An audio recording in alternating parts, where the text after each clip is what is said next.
다 같이 내가 범사에 너희를 신뢰하게 된 것을 기뻐하노라. 아멘. 이주홍 목사님 나오셔서 든든히 서가는 교회라는 제목으로 말씀 전해 주시겠습니다.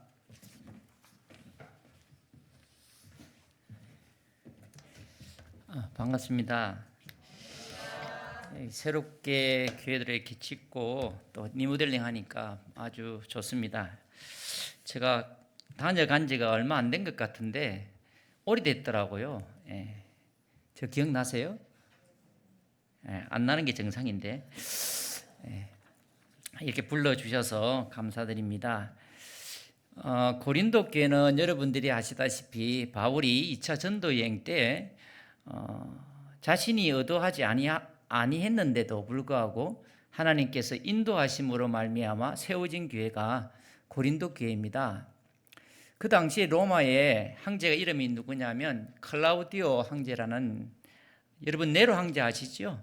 그 위에 황제, 그 앞에 황제, 전 황제가 바로 클라우디오 황제인데, 그때 유대인들이 로마에 살고 있었습니다. 유대인들은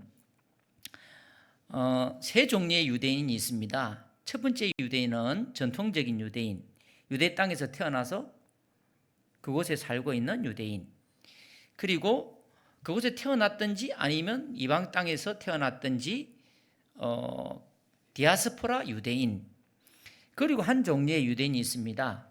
어떤 유대인들일까요? 유대교에서 개종한 기독교를 믿는 유대인, 우리 입장에서 그렇게 세 분류로 나눌 수가 있는데요. 이 고린도 교회는 그 당시에 로마에서 우리가 잘 알고 있는 사람들이 피신한 것이 아니고 쫓겨나서 온 사람이 있지요. 브리스길라와 아굴라. 유대 땅에서 그들이 디아스포라 유대인으로서 삶을 살아가고 있었는데, 부활의 문제를 가지고 유대인들이 서로 싸우는 거예요. 그래서 로마에서는 종교적인 것은 허용을 하는데 사회적인 이렇게 난이 일어난다든지 싸움이 일어난다든지 이런 것들은 로마에서 아주 엄격하게 규제를 했습니다. 그래서 이 클라우디 황제가, 보통 보면 황제들이 싸우지 마라, 그러면 안 된다, 이래야 되잖아요. 근데 이 황제는 특이해요. 다 나가, 그런 거예요. 유대인들, 디아스포라 유대인들 다 나가, 그랬어요. 그래서 로마에서 쫓겨서 브리스길라와 아굴라가 어디로 오냐면 고린도에 와요. 바울은 아데네라는 곳이 있는데 거기에서 쉽게 말하면 전도를 잘 못하고 쫓기다시피 고린도로 오는 거예요. 그래서 그곳에서 세 사람이 만나서 세웠던 교회가 바로 고린도 교회입니다. 그 고린도라는 지역은 서양과 동양의 문물이 아주 교차되어지는 항구가 두 개가 있죠? 여러분 아세요? 모르면 그냥 웃으면 돼요. 하여튼 두 개가 있어요. 그래서 동양과 서양의 문물이 왔다 갔다 하고, 물질은 많이 있었지만 이 영적으로 보면 아주 부패했던 그런 곳이 바로 고린도예요. 어쨌든 이 세 사람이 만나서 세웠던 교회, 고린도 교회입니다. 이 교회가 처음에는 잘 세워졌어요. 그래서 여러분들이 고린도 전서에서 아시다시피 계속 문제가 일어나지요. 문제가 자꾸 일어납니다. 바울이 이제 3차 전도여행을 하려고 에베소라는 곳에 와서 오랫동안 사역을 합니다. 두란노 서원 아시죠? 거기 에베소에 있는데 거기에서 사역을 하고 있었을 때 고린도에서 소식이 들려옵니다. 어떤 소식이냐면 교회에 많은 문제들이 있다는 소식을 듣게 됩니다. 여러분, 교회가 두 파, 세 파, 네 파로 나누어져서 싸우기 시작하면 말이 많아질까요? 적어질까요? 많아지겠지요. 한 문제를 두고도 딱 네 개로 나눠졌네요. 딱 네 개로 나눠졌으면 이거 뭐예요? 하면 똑같이 말을 하는 게 아니고 보는 관점들이 다 다르기 때문에 다르게 다 이야기하겠지요. 그러면 예를 들자면 우상의 제물은 먹어도 될까요? 안 될까요? 안 돼요? 어때요? 되는 사람 없어요? 저는 돼요. 음식이잖아요. 우상이라는 거 없잖아요. 그래도 좀 찝찝하잖아요. 다른 사람들이 보면 어째요? 뭐 이런 의견들이 다 나누어졌다는 거예요. 거기에 대해서 궁금한 거예요. 그래서 바울에게, 에베소에서 사역하고 있는 바울에게 와서 우상의 제물 먹을까요? 말까요? 재혼해도 될까요? 안 될까요? 아니면 아까 기도할 때 결혼한 사람이 있고 안 한 사람이 있다고 했는데 결혼 안 하면 안 되나요? 뭐 이런 문제들 있잖아요. 그 질문을 하기 시작합니다. 그때에 바울이 편지를 써서 보내줍니다.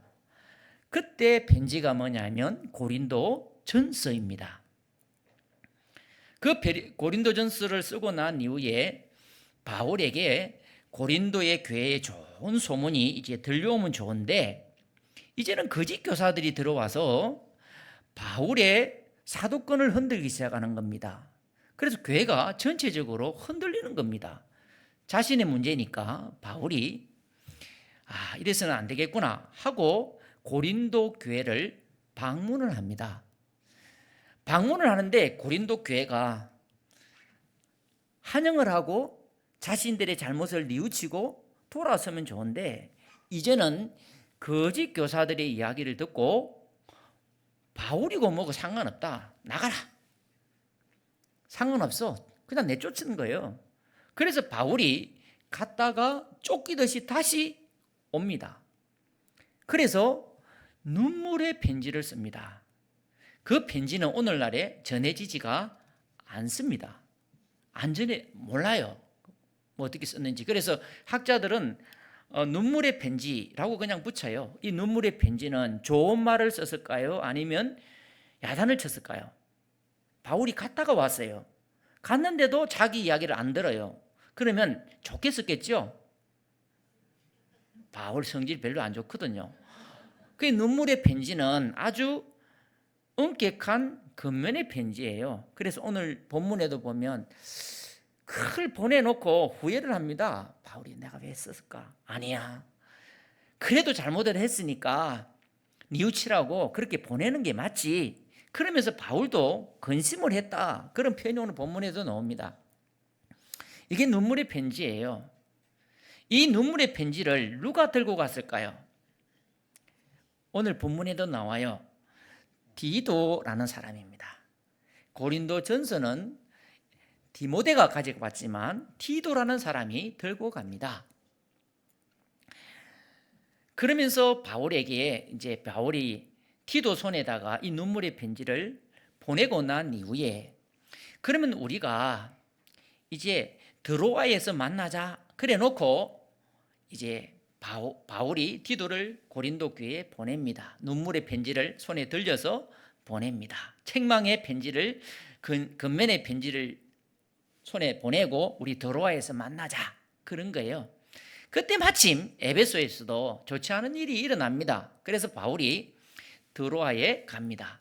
근데 희한하죠? 드로아에 가니까 복음을 바울이 전하는데 사람들이 복음을 잘 받아들이는 거예요. 근데 바울은 마음이 편치는 않았어요.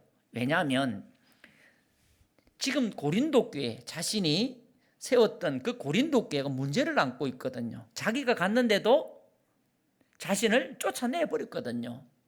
그래서 겉면에 편지를 써서, 눈물의 편지를 써서 디도 편에다가 보냈단 말이죠.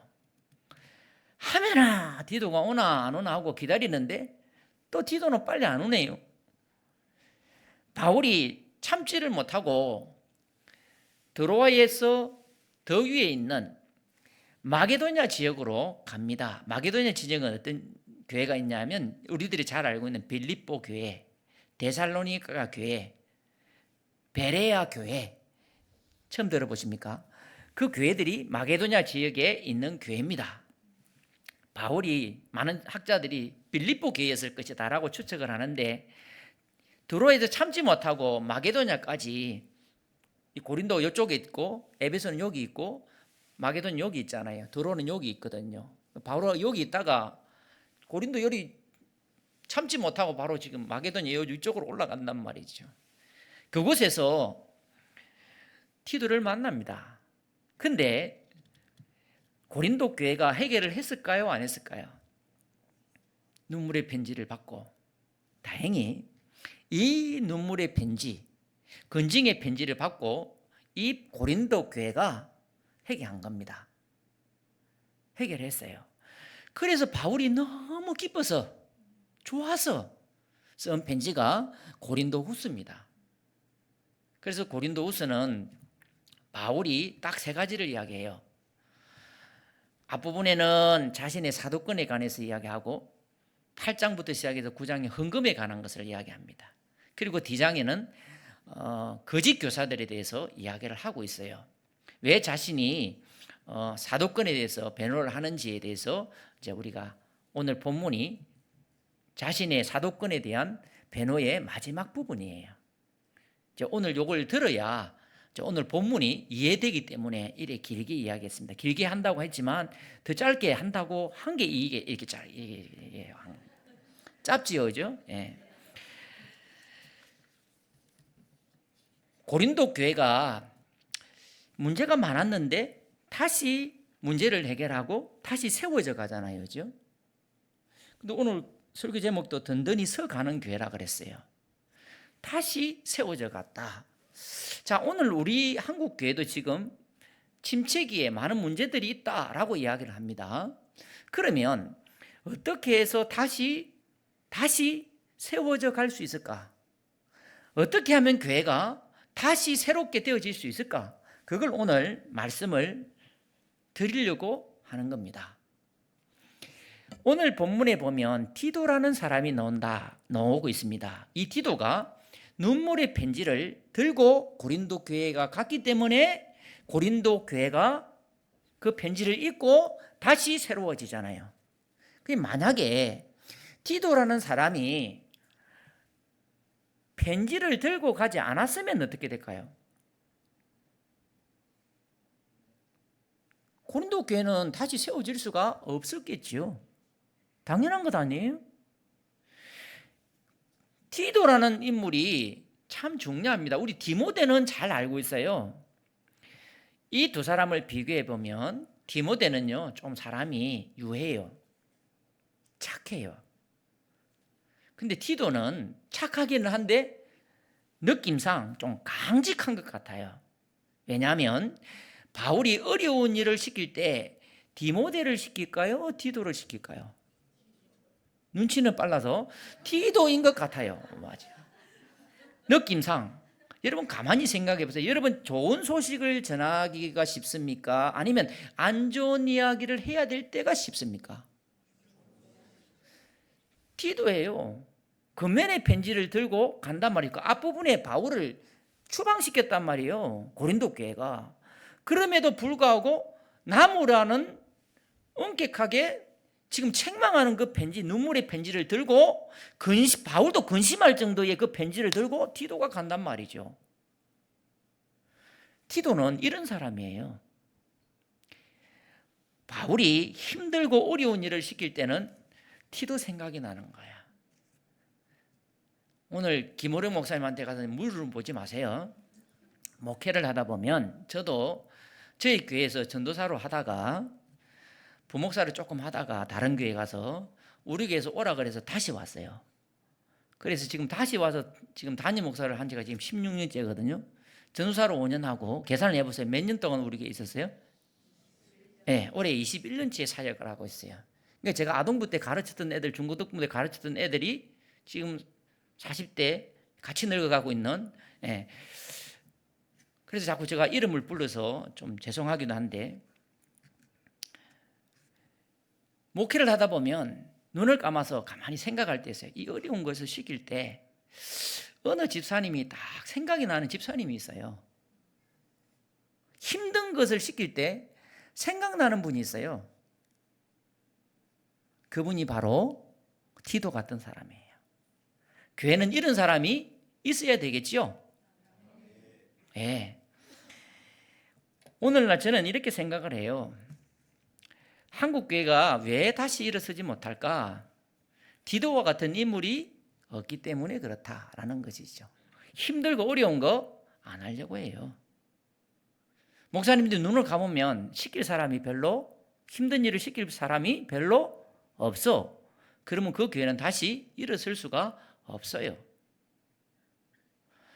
교회가 다시 설려고 하면 우리 연세 드신 집사님들, 권사님들, 옛날에 애 없고 우리 교회도 권사님들 그런 소리 잘 하거든요.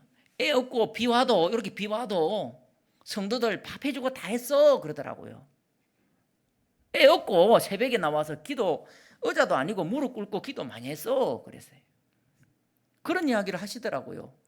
요즘에 안에서 에어컨 나와도 밥 하려고 하는 사람이 있을까요, 없을까요? 있어요. 새벽교회는. 맞죠? 우리 교회도 있어요. 어느 옆에 저하고 같이 저 동기 목사님 소고기 사줘도 할 사람이 없대요. 근데 그 교회만이 문제가 아니에요. 가면 갈수록 우리 교회도 아마 그렇게 되겠지. 이렇게 헌신할 사람이 없었다 그 말이에요. 디모데전서 1장 5절에 보면 내가 그를 그레데에 남겨둔 이유는, 내가 그를, 이 디도를 이야기하는 거예요. 그레데가 어떤 곳이냐면 고린도가 있고 에베소가 있으면 바로 밑에 섬이 있어요. 그게 바로 그레데 섬이에요. 이 그레데 섬은 구약에 보면 블레셋 아시죠? 블레셋 사람들이 이 지중해를 건너서 이스라엘을 침입을 많이 했는데 도둑질처럼 와서 보니까 이 땅 블레셋 땅이 참 좋아 보인단 말이죠. 거기 정착한 사람들이 누구냐면 블레셋이에요. 그러니까 이 사람들은 출신이 해적들이에요. 바닷가 사람들은 부드러울까요? 저도 바닷가고 우리 김호름 목사님도 바닷가예요. 저는 남해, 김호름 목사님 거제. 저 어릴 때 싸우는 거 많이 봤거든요. 이 강대상에서 이야기해도 되나 모르겠는데 저는 소주병이 요만한 게 있는 줄은 몰랐어요. 다 이렇게 큰 줄 알았어요. 어릴 때 다 컸거든요. 이런 곳에 교회를 세웠는데 이 교회에서 보면 사역하기가 참 힘들잖아요. 거기 누구 보냈냐면 디도 보냈어요. 디모데는 에베소에서 해야 돼. 부드럽거든. 착하거든, 에베소 지역은. 근데 그래도 교회잖아요. 누구 보낼까요? 디도. 디도서 1장 12절에 보면 그레데인 중에 어떤 선지자가 말하되 그레데인들은 항상 거짓말쟁이며 악한 짐승이며 배만 위하는 게으름뱅이라 그랬어요. 항상 거짓말쟁이요, 항상 악한 짐승이며 배만 위하는 게으름뱅이. 그게 누구냐? 그레데인 중 그레데 사람들이에요. 그곳에 바로 디도를 보냈다라는 것입니다. 이런 사람이 있어야 교회가 새롭게 성장할 수가 있는 겁니다. 언제까지 해야 돼요? 제가 열 몇 장인데 설교 원고 한 장 넘어갔어요. 하다가 끊길 수도 있어요. 예, 중간 뛰어넘을 수도 있어요. 예. 바울도 있어요. 바울은 자신에 대해서 설명을 해요. 자신이 어떤 삶을 살았는지. 그게 바로 앞부분에 우리가 이제 보았듯이 성경에 이제 쭉 나오는데요. 고린도 후서 앞부분을 한번 찾아가 보요. 고린도 후서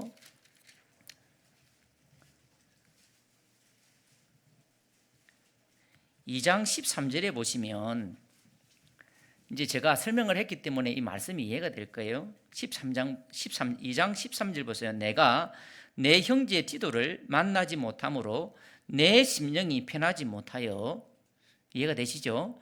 그들을 작별하고 마게도냐로 갔노라 그랬어요. 이 한 절 이야기하는데 한참 걸렸죠? 그리고 여러분 찾아보세요. 7장 5절을 한번 봐보세요. 마게도냐 갔다 그랬잖아요. 7장 5절에 보면 우리가 마게도냐에 이르렀을 때에도 그랬어요. 그러면 가만히 봐보세요. 7장 13절에서 7장 5절로 넘어가면 흐름이 참 맞겠죠. 떠났다 갔다 어지요 마게도냐라. 그 중간에는 뭔 이야기하고 있을까요? 바울이 뭔가를 중간에 이야기를 하고 있어요. 오늘 본문도 이 중간이 속하는 그 어떤 이후의 본문이라고 할 수 있는데 보세요. 2장 14절을 한번 봐보시면 항상 우리를 그리스도 안에서 이기게 하시고 우리로 말미암아 각 처에서 그리스도를 아는 냄새를 나타내시는 하나님께 뭐하고요? 감사하다. 내가 마게도나 갔다 그래 놓고 14절에서 뭐냐고 이야기했냐? 감사하다. 그럼 뭐 감사한가? 바울이 뭘 감사했을까요? 여러분들은 뭐가 감사한가요? 뭐 잘 되는 거 그게 감사하잖아요. 여러분 잘 보세요. 바울이 감사한 이유가 있어요. 그 이유를 정확하게 성경에서 뭘 바울이 감사했는지를 잘 보셔요. 그러면 우리가 바울과 같은 신앙인이 되려고 하면 우리도 바울과 같은 이 정도의 수준까지 감사의 수준까지 올라와야 고린도 교회가 바울의 이야기를 듣고 새롭게 되잖아요. 그러니까 가만히 보면 바울이 뭔가를 이야기를 하고 있어요. 그 중에 하나가 뭐냐면 하나님께서 나에게 직분을 허락해 주신 것에 대해서 나는 참 감사하다. 뭐라고요? 하나님께서 나에게 직분을 주신 것에 대해서 나는 참 감사하다라는 거예요. 그러면 그 직분이 뭘까요?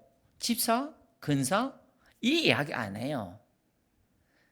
그냥 직분인데 이 직분이 어떤 직분인지에 대해서 이야기를 해요. 첫 번째가 뭐냐면 여러분들 성경에 보면 단락이 끊기고 난 이후에 파란 글씨인가 뭐 빨간 글씨인가 여러분 성경에도 보면 위에다 그리스도의 향기 이렇게 써놨죠. 감사한데 그 다음부터는 뭔 이야기하는 거예요? 그리스도의 향기의 직분을 나에게 허락해 주셔서 감사하다 그 뜻이에요. 근데 그 빨간 글씨 자그마한 추가해 놓은 것을 띄어넣는 게 아니고 중요한 거예요. 그리스도의 향기를 주셔서 나는 감사하다. 그리스도의 향기가 뭐예요? 향수인가요? 좋은 냄새가 나서 감사하다는 걸까요? 향기는요 이런 뜻이에요. 로마인들은 밖에 나가서 전쟁을 많이 하잖아요. 그런데 전쟁을 하면 노예도 잡아오고 뭐 물품도 뺏어오잖아요. 그때 로마로 입성하는 황제들이 그 군사들이 향을 피워요. 그러면 전쟁에 나갔던 군사들이 개선 행진을 하는구나 하고 로마 시민들이 다 알게 되는 거죠. 그때에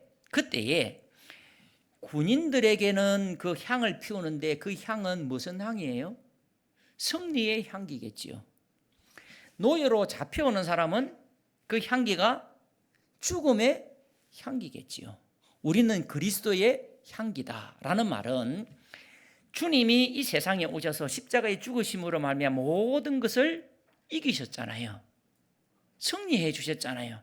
그러니까 내가 이 죽음의 행렬에 놓이지 아니하고 승리할 수 있는 개선장구처럼 승리할 수 있는 이 계열에 나를 넣어주셨다는 것이 그리스도의 향기라는 거예요. 그래서 나는 참 감사하다라는 거예요. 이게 첫 번째 감사예요. 그러니까 우리는 돈 몇 푼 뭐 좀 더 벌면 건강 좀 더 하면 우리는 감사하다고 하지요. 맞잖아요. 감사한 거 맞아요. 틀린 건 아니에요. 근데 바울은요, 그 수준이 아니라니까요. 내가 지금 이 자리에 앉아 있는 이것 자체, 이 직분, 그리스도로 말미암아 내가 승리자가 되었다는 이것이 나에게는 감사라는 거예요. 그러면 바울이 두 번째로 하는 이야기가 뭘까요? 새 일꾼, 편지라는 거예요. 추천서, 나는 누구가 써줬냐면 하나님이 나를 추천해준, 나를 믿어서 추천해준 추천서라는 거예요. 그리스도의 편지. 그게 새 언약의 일꾼이라고 표현이 되어 있어요. 그리고 사도 바울이 이야기를 하는데 오늘 이제 본문이 하목의 직분을 주신 것에 대해서 나는 참 감사하다라는 것을 이야기합니다. 뭐라고요? 하목의 직분. 이 하목의 직분이 그러면 뭘까요? 라는 것이에요. 여러분 고린도후서 5장 17절 다 외우시죠? 그런즉 누구든지 그리스도 안에 있으면 새로운 피조물이라 이전 것은 지나갔으니 보라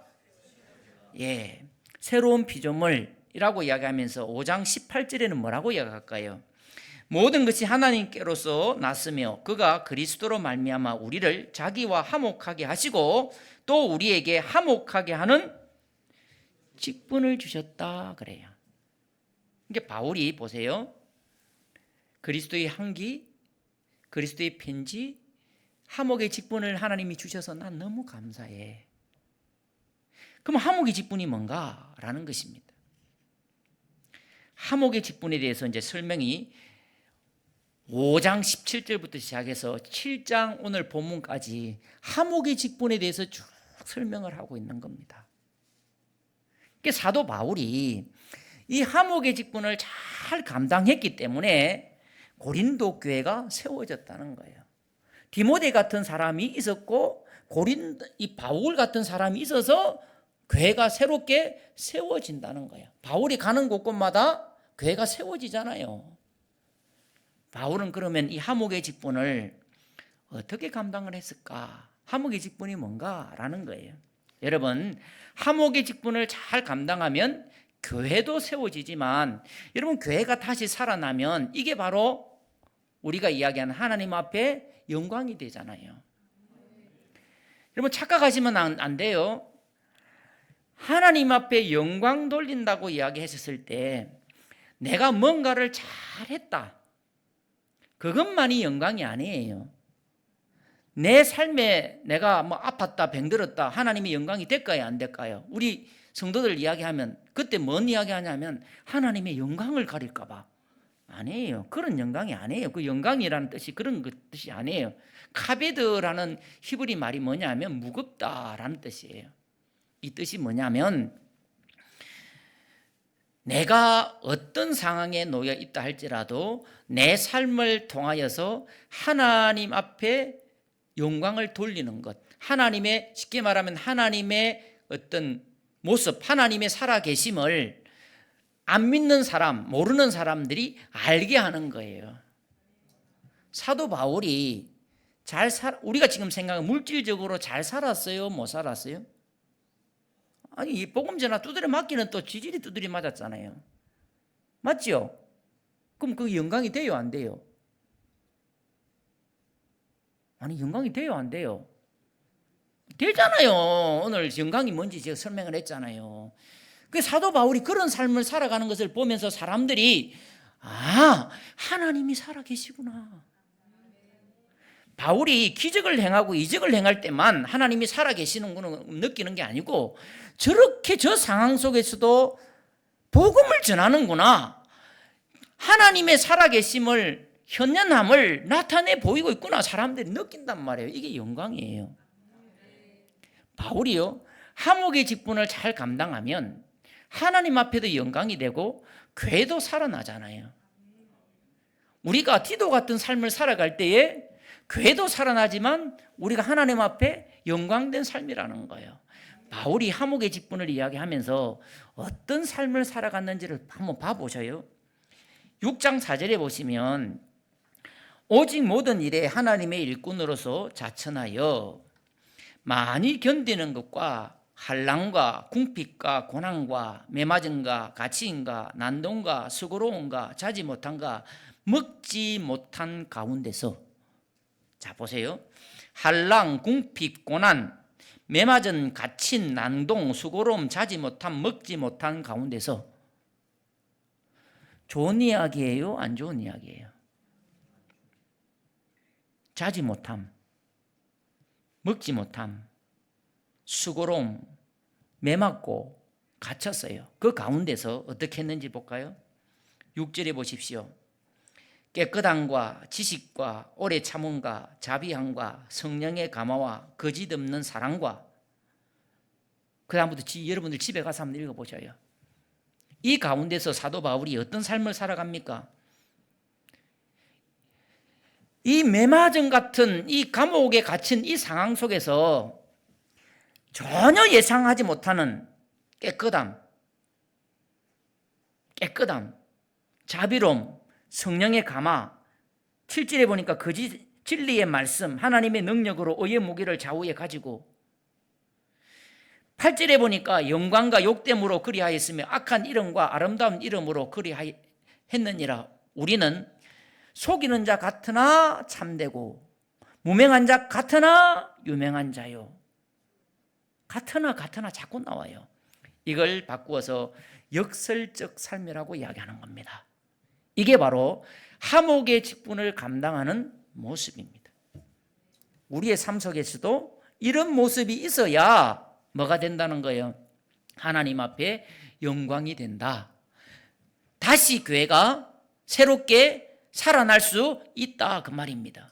이런 일꾼이 있느냐 없느냐의 문제예요.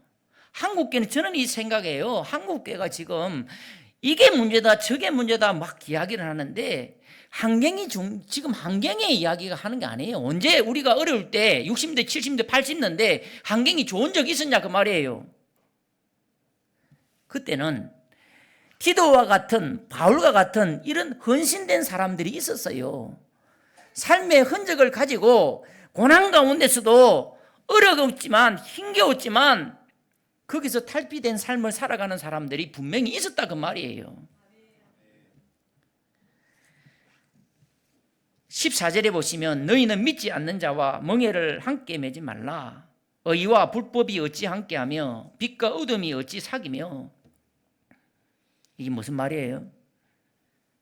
이 14절도 보니까 우리 성도들이 흐름을 잘 모르니까 자꾸 이 요절만 딱 떼놓고 너희는 믿지 않는 자와 멍에를 함께 하지 말라. 멍에가 뭐냐에 따라서 해석에 따라서 달라지는데 믿지 않는 사람하고 결혼하지 마라 그런 뜻이에요? 솔직하게 이야기해봐요. 우리 그런 이야기 많이 들었죠? 뭐지요? 이 본문에 빗대어서 맞잖아요. 그 뜻인지 잘 봐봐요. 근데 뒤에를 한번 봐봐요. 그 뜻인지. 매지 말라 그래 놓고 의와 불법이 어찌 함께하며 빛과 어둠이 어찌 사귀며. 의와 불법이 뭐냐면 헬라어를 설명을 안 할게요. 불법은 뭐냐면 하나님의 법규와 질서를 무시하고 거역하는 불법의 상태. 어둠은 뭐냐면 죄악이나 하나님을 떠난 상태를 묘사할 때 사용하는 단어 이렇게 되어 있어요. 그러니까 이게 무슨 소리냐면 함께 하지 말라는 말은 쉰이라는 말을 쓰잖아요. 헬라어에서 함께 한다는 게 뭐예요? 함께 한다는 말은 함께 엮는다 그 말이에요. 그러니까 너희들은 뭐와 함께 엮지 마라. 불법하고 함께 엮지 마라. 하나님의 질서와 부질서한 거기에 너희들이 엮이지 마라 그 말이에요. 어두움이 어찌 사귀며 어두움과 함께 엮이지 마라 그 말이에요. 이게 바로 거룩한 삶 아니에요? 이게 바울이 정리합니다. 역설적인 삶을 살았고 내 삶에 어렵지만 고난의 흔적을 가지고 있고 흉터를 가지고 있단 말이에요. 의의 흉터를 가지고 있는 거고 그 다음에 이 바울이 이 어려운 상황 속에서 어떻게 삶을 살아갔냐면 거룩한 삶을 살아갔다 그 말이에요. 구별된 삶을 살아갔다 그 말이에요. 거룩한 삶이라고 하는 것이 여러분 거룩이라고 하는 것이 성경책 이렇게 들고 그냥 말도 잘 안 하고 그러세요. 안녕하세요. 이게 거룩인가요? 그게 거룩이 아니고 세상적인 하나님의 질서를 무시하는 그 세상적인 사고 방식에게 네 생각을 엮이지 말아라는 거예요. 그 각 함께 묶이지 말아라는 거예요. 구별하다라는 거예요. 분리하다는 거 아니에요. 구별하다 거룩한 것이. 그러니까 우리의 사고 방식이 우리의 생각이 우리의 마음이 믿지 않는 사람하고 똑같이 엮이면 안 된다 그 말이에요. 누가 그렇게 살았어요? 바울이. 그렇게 삶을 살아가니까 교회도 살아나고 하나님 앞에도 영광 돌리는 삶을 살아가잖아요. 바울이. 지금 그 이야기 하는 거예요. 계속해서 이제 그 뒤에는 여러분들이 읽어보셔요. 그러면서 사도 바울이요. 이렇게 이야기해요. 16절에 보니까 하나님의 성전과 우상이 어찌 일치가 되리요? 우리가 살아계신 하나님의 성전이라. 일치라는 말이 나오잖아요. 엮이지 말라고 이야기했잖아요. 그러면 여러분 생각해 보세요. 거룩한 삶이라고 하는 것이 출발점이 뭐냐면 세상 사람들과 똑같이 생각을 안 하는 거예요. 사고방식을 안 하는 거예요. 그게 거룩의 시작이에요. 사도 바울은 그렇게 생각한 거예요. 이 사건이 있어서 이렇게 똑같이 생각하면 그 거룩이 아니에요. 세상 방법하고 똑같이 내가 처리를 하겠다, 거룩이 아니에요. 예수 믿는 사람의 냄새가 아니에요. 그러면 이것이 있으면 어떻게 이 세상 사람들하고 다르게 생각을 해서 이 문제를 풀어갈 것인가, 그렇게 생각을 한 사람이 거룩한 삶, 하나님의 자녀의 삶이에요. 저는 우리 교회에 와서 표가 있어요. 표가 뭐냐면 거룩하여 성숙한 교회. 16년째 그 표는 안 바뀌어요. 제 목회의 방침이에요. 그 1년 지나니까 목사님 왜 표를 안 바꾸세요? 그러니까 내년에. 왜 또 안 바꾸세요? 내년에. 거룩할 때까지 하려고요. 아마 지금 생각에는 아마 제가 은퇴할 때 다른 목사님이 오시면 바뀔 것 같습니다. 무슨 말을 하는지 아시겠죠? 우리의 삶이 이와 같아야 된다는 거예요. 바울은 거룩한 삶을 살아냈어요. 내가 편해서? 아니요. 7장 1절에 보면 그런즉 사랑하는 자들아, 이 약속을 가진 우리는, 이 약속이 뭐예요? 주님의 자녀가 되었다라는 그 약속. 우리는 하나님을 두려워하는 가운데서, 여러분들이 읽어보셔요. 시작.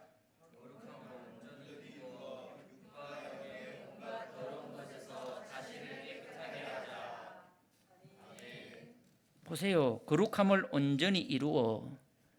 온전히 이룬단 말은 계속 분사를 쓰고 있어요. 계속 하나하나 계속 투쟁하면서 나는 이렇게 거룩한 삶을 살아야 돼. 계속 그렇게 투쟁하는 거예요.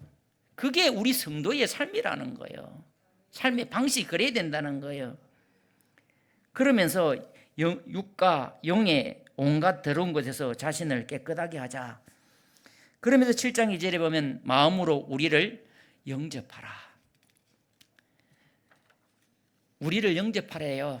우리가 누구냐면 바울의 함께 동력하는 그 사람들을 영접하라라는 거예요.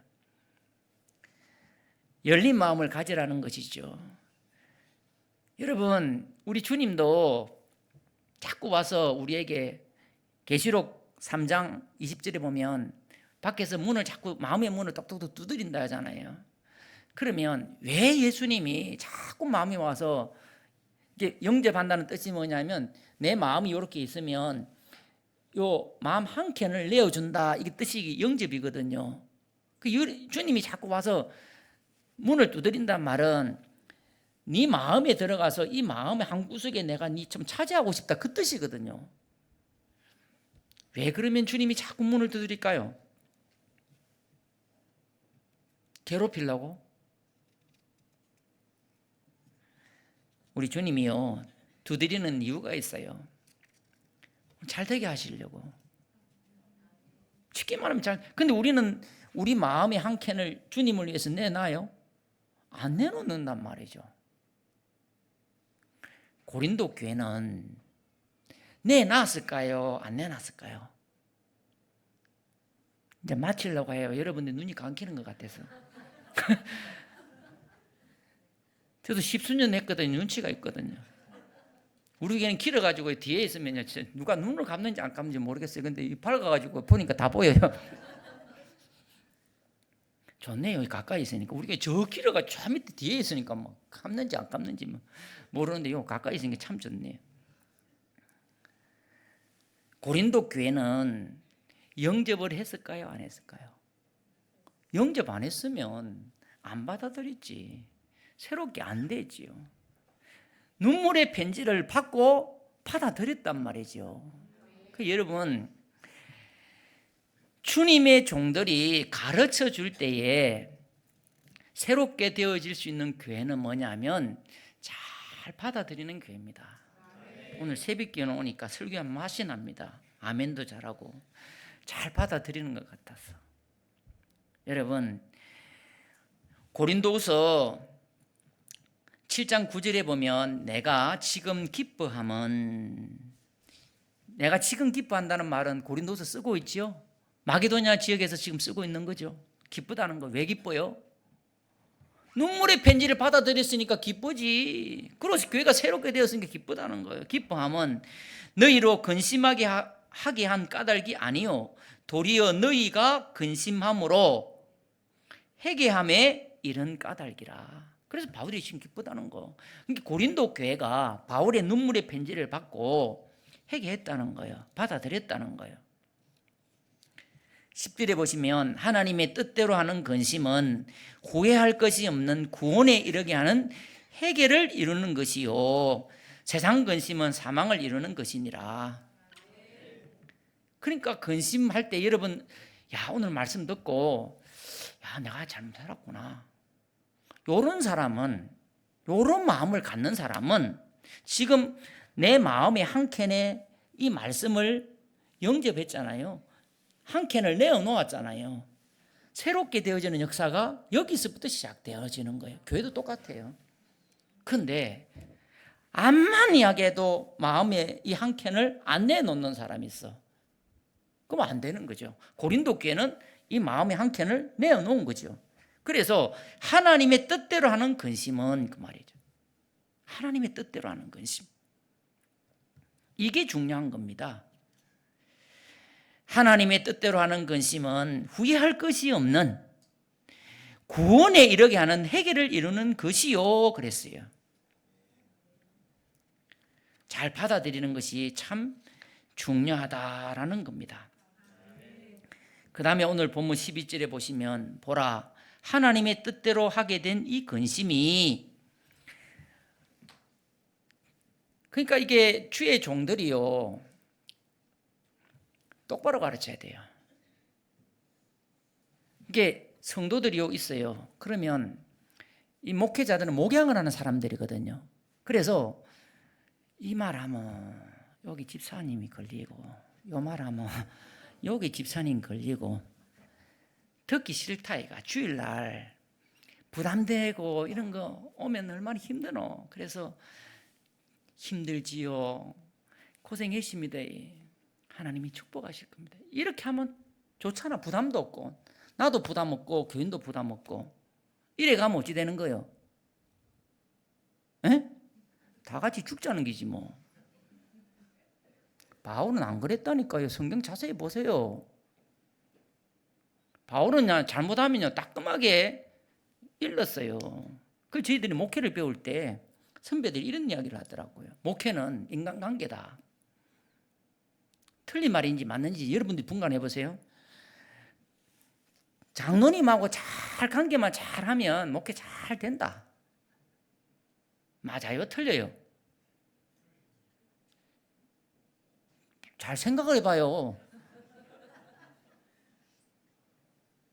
맞는 것 같은데 아니에요. 저도 그렇게 목회 배웠어요. 맞는 것 같은데 아니에요. 틀린 거는 무조건 틀렸다라고 가르쳐야 돼요. 그게 목회예요. 보따리를 싸더라도 쫓겨나더라도 틀린 건 틀렸다고 이야기해 줘야 돼요. 그래야 집에 가서 근심을 할 거 아니에요. 틀린 걸 틀렸다고 이야기를 안 하면 근심을 할까요? 안 할까요? 하나님이 목사님이 잘한다 하는데 뭐 다 망하는 겁니다. 다 망하는 거. 그래서 여러분들, 김호론 목사님이, 저는 오늘 하고 가면 끝이에요. 우리 교회만 신경 쓰면 되니까. 여기서 하나님의 말씀을 전하면 여러분들이 그 말씀을 마음 한켠에다 딱 두고요, 그 말씀대로 나를 바꾸면 하나님의 역사는 다시 거기서부터 시작되어진다는 거예요. 고린도 교회가 그랬으니까요. 7장